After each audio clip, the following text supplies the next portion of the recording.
Hello everyone and welcome back to my channel campus Darshan. तो आज की हमारी इस वीडियो में हम लोग बात करने वाले हैं कि दिल्ली यूनिवर्सिटी में एडमिशन के लिए आपको कौन कौन से डॉक्यूमेंट्स की ज़रूरत होती है। तो क्या होता है कि जब डॉक्यूमेंट्स मांगे जाते हैं, यूनिवर्सिटी का जब एडमिशन प्रोसीजर शुरू होता है तो बहुत सारे स्टूडेंट्स को पहले से नहीं पता होता कि कौन कौन से डॉक्यूमेंट्स लगने वाले हैं। तो उनके वो डॉक्यूमेंट्स तैयार नहीं होते, उनके वो सर्टिफिकेट्स तैयार नहीं होते, तो वो काफ़ी ज़्यादा परेशान हो जाते हैं। तो आप इस वीडियो को पूरी देखना, एंड तक देखना, ताकि आप ये सभी जो डॉक्यूमेंट्स हैं उन्हें आप तैयार करके अभी से ही रख सको। तो जी चलिए शुरू करते हैं। तो सबसे पहली जो चीज़ आती है वो है आपके क्लास 10 से ही शुरुआत कर लेते हैं। क्लास 10th का आपका सर्टिफिकेट जो आपको स्कूल से मिला होगा, साथ में ओरिजिनल मार्कशीट।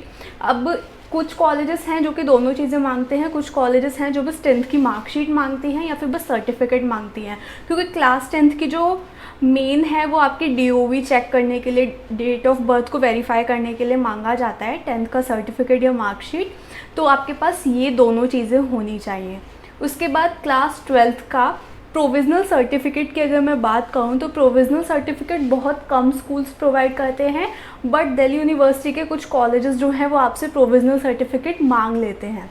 तो अगर आपका स्कूल आपको प्रोविज़नल सर्टिफिकेट ना बना के दे तो आप एक बार प्रिंसिपल से या फिर जो आपके टीचर हों आप उनसे बोलना, तो वो आपको आपका प्रोविज़नल सर्टिफिकेट बना के दे देंगे। जब स्टूडेंट्स डिमांड करते हैं, मोस्टली स्कूल्स प्रोविज़नल सर्टिफिकेट तभी देते हैं।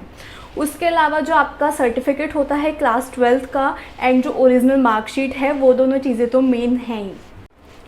तो क्लास 10th के हमारे जितने भी डॉक्यूमेंट्स हैं क्लास 12th के, इसके साथ ही स्कूल वाले आपको कैरेक्टर सर्टिफिकेट बना के देंगे।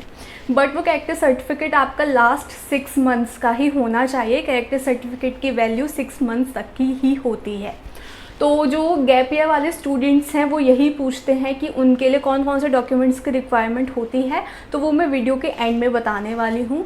तो आपका रीसेंट कैरेक्टर सर्टिफिकेट होना चाहिए। अगर आप गैप ईयर के स्टूडेंट हो तो आपको कैरेक्टर सर्टिफिकेट दोबारा से बनवाने की नीड होगी।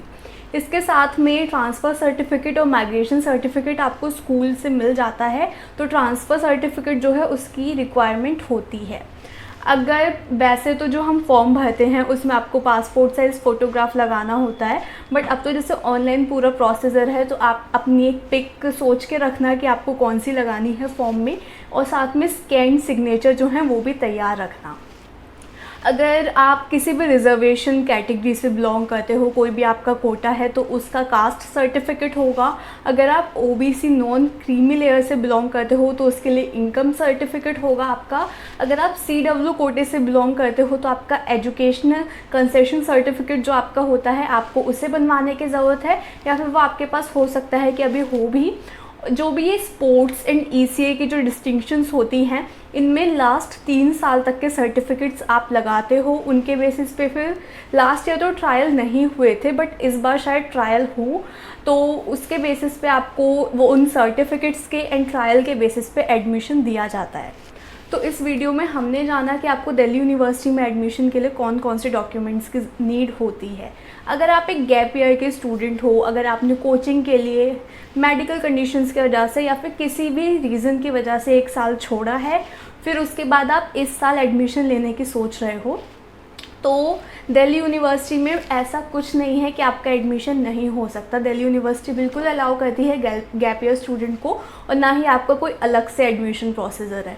बट हाँ, आपको रीसेंट कैरेक्टर सर्टिफिकेट बनवाने की नीड है, एंड एक एफिडेविट की कि किस रीज़न की वजह से आपका वो 1 साल का गैप आया है।